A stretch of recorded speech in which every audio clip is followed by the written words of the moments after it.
प्रथम तहलका न्यूज। चंडीगढ़ में खेल मंत्री संदीप सिंह ने कहा कि खेलों में हरियाणा बेहतर है और 3 से 4 राज्य चाहते हैं कि खेलो इंडिया का आयोजन किया जाए और इसके लिए हरियाणा को मेजबानी भी दी गई है, जिसके लिए उन्होंने हरियाणा के मुख्यमंत्री और केंद्रीय मंत्री किरण रिजिजू का धन्यवाद किया। उन्होंने कहा कि खेलो इंडिया के अभी तक के जितने भी गेम रहे हैं उसमें हरियाणा का प्रदर्शन सबसे अच्छा रहा है। संदीप सिंह ने कहा कि मेजबानी करने का स्थानीय खिलाड़ियों को ज्यादा फायदा होता है।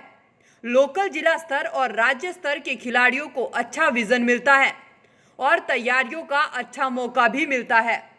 देखिए, खेलो इंडिया नेक्स्ट खेलो इंडिया नॉर्मली 2021 में होगा। सो फार फिंगर क्रॉस रखें तो और उसमें सारी गेम्स जो हैं हम पंचकुला के आसपास के जो जीटी रोड बेल्ट है इसके ऊपर करवाएंगे। मोस्टली पंचकुला ही होस्ट होगा और हरियाणा में पहली बार ऐसे बड़ी गेम्स नेशनल लेवल की जो होस्ट होंगी। और मैं धन्यवाद करता हूं हमारे माननीय मुख्यमंत्री जी का, जिन्होंने इतना बड़ा स्टेप जो है वो लिया और हरियाणा में एक ऐसी गेम्स, क्योंकि खिलाड़ियों के लिए जो गेम्स होती हैं, इवेंट्स होते हैं, वो बहुत ज़रूरी हैं खेलना और इससे युवा हैं, जो यंगस्टर्स हैं, उनको बहुत ज़्यादा बूस्ट मिलेगा और तैयारी करने का समय भी है और मुझे लगता है कि हम बहुत अच्छा करेंगे। पिछली 4 गेमों का अगर हम रिजल्ट देखें तो उस 3 गेमों का 1 में हम फर्स्ट रहे हैं और 2 में हम सेकंड रहे हैं ओवरऑल मेडल टैली में। 2017 में हम फर्स्ट रहे थे, 2018 में हम सेकंड रहे थे, 2019 में हम सेकंड रहे थे।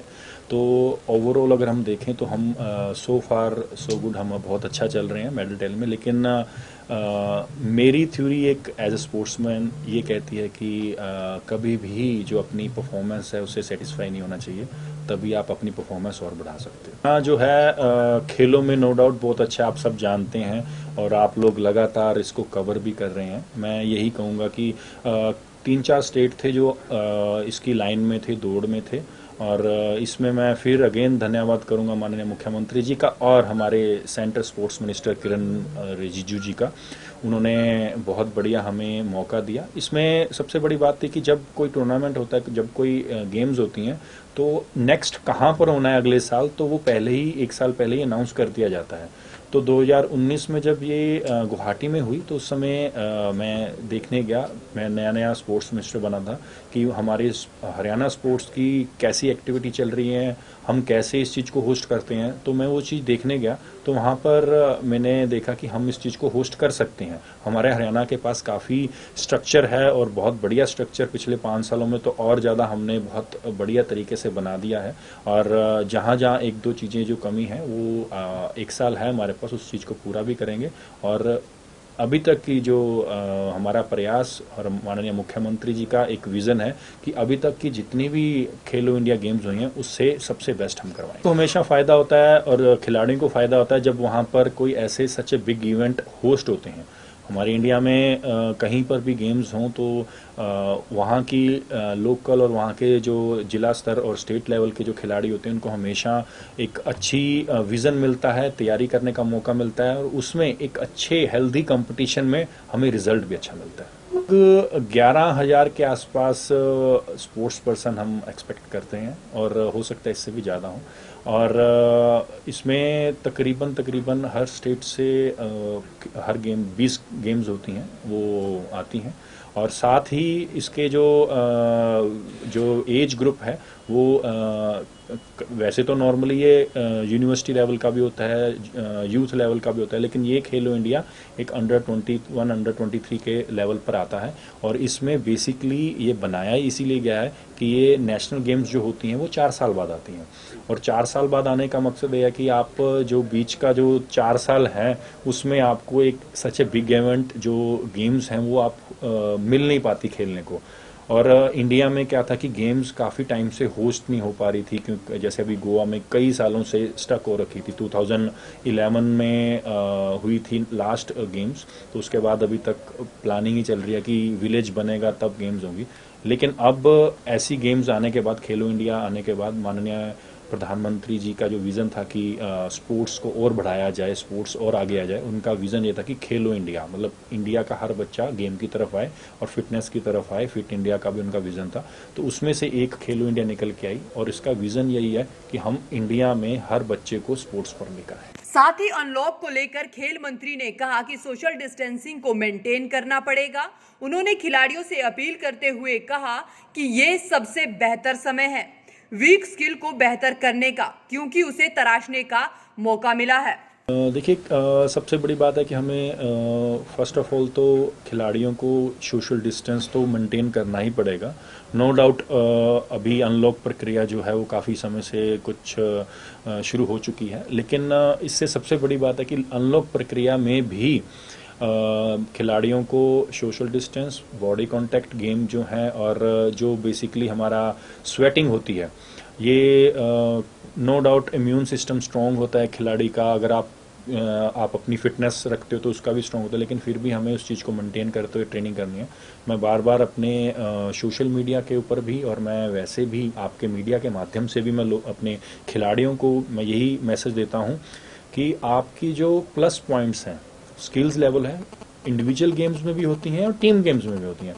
जो आपके स्ट्रॉन्ग पॉइंट्स है आपको उसको स्ट्रॉन्ग करो, लेकिन ये सबसे बढ़िया समय है आप लोगों का अपने जो वीक स्किल्स हैं उसको तराशने का, उसको आगे बढ़ाने का, क्योंकि जो वीक स्किल्स होते हैं वो हमेशा इंडिविजुअली उसकी ट्रेनिंग की जाती है और इंडिविजुअली ट्रेनिंग में जब आप उसके मास्टर बन जाते हो तो आपको कोई बीट करने वाला नहीं मिलता। आपने पंचकुला के आसपास का हम ये कह सकते हैं कि जीटी रोड बेल्ट के ऊपर, और ये अभी पूरा फाइनल माननीय मुख्यमंत्री जी के साथ मीटिंग करके उनके अध्यक्षता के साथ हम इसको तय करेंगे। लेकिन जो मेन हमारा जो ओपनिंग होगी वो हम पूरी ये है कि पंचकुला में होगी, और साथ ही में जो उनका रहने का सुविधा, क्योंकि ये ट्राई सिटी है ये ट्राई सिटी में देखिए मोहाली, चंडीगढ़ और पंचकुला ट्राई सिटी में आता है, तो यहाँ पर मुझे नहीं लगता कि कोई रहने की सुविधा कम पड़ेगी। और साथ ही में अगर हम देखें तो यहाँ पर एयरपोर्ट की सुविधा भी है, यहाँ ट्रेन स्टेशन भी है, बस की सुविधा भी है, तो यहाँ पर आने जाने के खिलाड़ियों की कोई दिक्कत नहीं। और स्पोर्ट्स ग्राउंड पंचकुला है, पंचकुला के पास अगर हम अम्बाला से टच करें तो वहाँ पर भी हमारे काफ़ी गेमों के नए स्टेडियम ऑलमोस्ट तय हैं, रेडी हैं। तो एक अच्छी बात, एक प्लस पॉइंट ये भी है कि हमारे पास अभी 1 साल से भी ज़्यादा समय है। लगभग मुझे जो लग रहा है कि जो गेम्स होती हैं वो वर्ष के अंत में होंगी 2021 में, क्योंकि 2021 में जुलाई और अगस्त में ओलंपिक्स होगी, और माननीय सेंट्रल मिनिस्टर किरण रिजिजू जी ने भी उस दिन प्रेस के माध्यम से यही कहा था कि हम ओलंपिक्स के बाद करवाएंगे। वहीं नशे को लेकर खेल मंत्री संदीप सिंह ने कहा कि नशा बेहद घातक है और हमारा प्रयास रहता है कि युवाओं को इसके बारे में संदेश दिया जाए। उन्होंने कहा कि स्कूलों में गुड टच और बैड टच के बारे में बच्चों को सिखाया जा रहा है। बहुत बुरी चीज़ है, और नशा खिलाड़ियों को, अगर खिलाड़ी भी घुसते हैं, युवा घुसते हैं, तो वो अपने आप को तो ख़त्म कर ही रहे हैं, अपने परिवार को भी ख़त्म कर रहे हैं।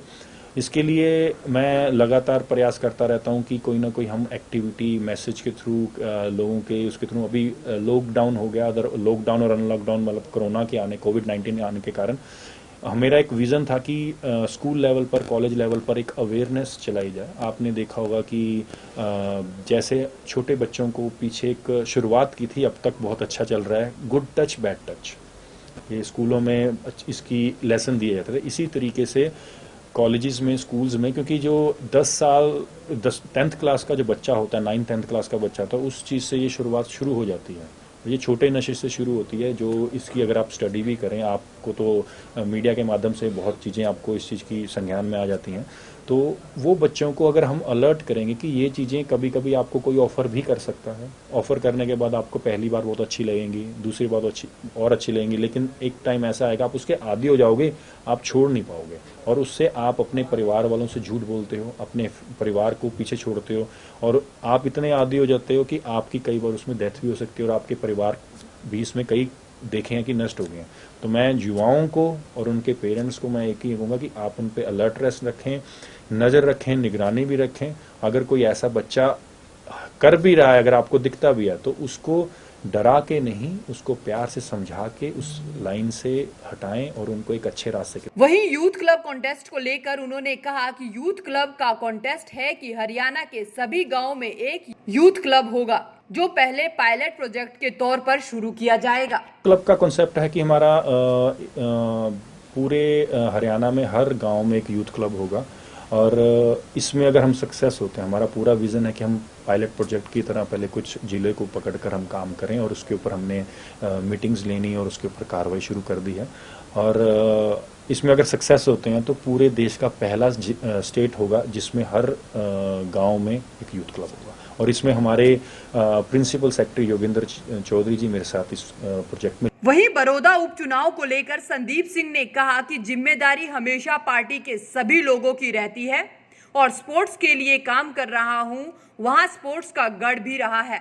कई इंटरनेशनल खिलाड़ी कबड्डी और रेसलिंग के वहां से पैदा हुए हैं। जिम्मेदारी तो पार्टी हमेशा हर किसी को ड्यूटी लगाती है। अगर मैं किसी पार्टी में हूं और मेरा भागीदारी है, तो हमारा जिम्मेदारी भी बनती है कि अपने सहयोगी का सपोर्ट करें। और रही जिम्मेदारी की बात, तो मैं स्पोर्ट्स के लिए काम कर रहा हूँ। स्पोर्ट्स वहाँ गढ़ भी है, वहाँ कई इंटरनेशनल खिलाड़ी कबड्डी के और रेसलिंग के पैदा हुए हैं। अगर हम योगेश्वर दत्त की बात करें तो उनके गांव में भी कई ऐसे, भैंसवाल में कई ऐसे खिलाड़ी बने हैं। और मैं सिर्फ और सिर्फ बड़ौदा ही नहीं, सोनीपत डिस्ट्रिक्ट ही नहीं, मैं कई जिलों में अभी पीछे उस साइड जब गया हूँ तो राउंड करके आया हूँ, क्या कमियां हैं, किस तरीके की हैं, वो पूरी करके आया हूँ, और उसमें क्या हम और अपग्रेड कर सकते हैं। और साथ ही में मैंने पूरी एक हरियाणा की अभी लिस्ट बनाई है कि हम किस तरीके से जो जो ग्राउंड्स हैं उसको मेंटेन करने का, प्लस उसके रेनोवेट करने का, जहाँ जहाँ खिलाड़ी हैं हम उसके ऊपर भी काम कर रहे हैं कि जिस जगह पर जो खिलाड़ी है उस गेम का वहाँ पर खिलाड़ी को सुविधा अच्छी मिले, क्योंकि हमारा मकसद है खिलाड़ियों को मैदान देना, और खिलाड़ियों को मैदान देना और जिस गेम का खिलाड़ी है उसको वो सुविधा पहुंचाना। काफ़ी चीज़ें हैं जो हम लगातार कर रहे हैं, और मेरे को उम्मीद पूरी है कि मेरा जो पूरा स्पोर्ट्स स्टाफ है, स्पोर्ट्स डिपार्टमेंट है, हमारे प्रिंसिपल सेक्रेटरी, हमारे डायरेक्टर, ये सब अच्छा काम कर रहे हैं। और हमारी जो मार्गदर्शन है हमारे माननीय मुख्यमंत्री जी, उनके दिशा के जो देते हैं हमें, उसके हिसाब से we are on right track, और अच्छे तरीके से खेलो इंडिया को भी होस्ट करेंगे। और माननीय मुख्यमंत्री जी का जो एक विज़न है कि हरियाणा को स्पोर्ट्स हब बनाना, उसके ऊपर हम काम करें। वहीं संदीप सिंह ने पंजाब के कांग्रेसी नेता रवनीत बिट्टू के एसवाईएल पर दिए गए बयान पर जवाब देते हुए कहा कि पानी उनके घर का नहीं है, ना ही हमारे घर का है, ये भगवान की तरफ से मिला है। पानी पर लड़ाई न करके बल्कि समझौता कर उस पर काम करना चाहिए। डेफिनेटली हमारे जो मुख्यमंत्री जी हैं माननीय मनोहर लाल जी, उनका विज़न आपने देखा होगा पानी को लेकर। अभी जब किसानों को उन्होंने बहुत अच्छे डायरेक्शन भी दी थी, क्योंकि उनको पता है कि आने वाला जो टाइम है वो पानी को लेकर बहुत ज़्यादा गंभीरता से, क्योंकि मैं जो सोचता हूँ कि पानी एक ऐसा एसिड हो जाएगा कि पेट्रोल तो शायद हमें आसानी से मिल जाए, लेकिन पानी हमें आसानी से नहीं मिलेगा, ऐसा समय भी आ सकता है।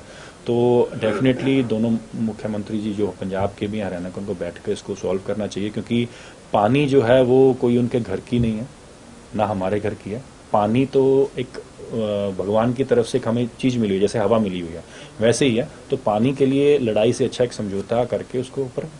दरअसल खेलो इंडिया का आयोजन करने को लेकर खेल मंत्री संदीप सिंह ने कहा कि खेलों में हरियाणा बेहतर है, और 3 से 4 राज्य चाहते थे कि खेलो इंडिया का आयोजन किया जाए। उन्होंने कहा कि इसके लिए हरियाणा को मेजबानी दी गई है, और इसके लिए हरियाणा के मुख्यमंत्री और केंद्रीय मंत्री किरण रिजिजू का धन्यवाद भी किया। उन्होंने कहा कि खेलो इंडिया के अभी तक जितने भी गेम रहे हैं उसमें हरियाणा का प्रदर्शन सबसे अच्छा रहा है। संदीप सिंह ने कहा कि मेजबानी करने का स्थानीय खिलाड़ियों को ज्यादा फायदा होता है। प्रथम तहलका के लिए चंडीगढ़ से ब्यूरो रिपोर्ट।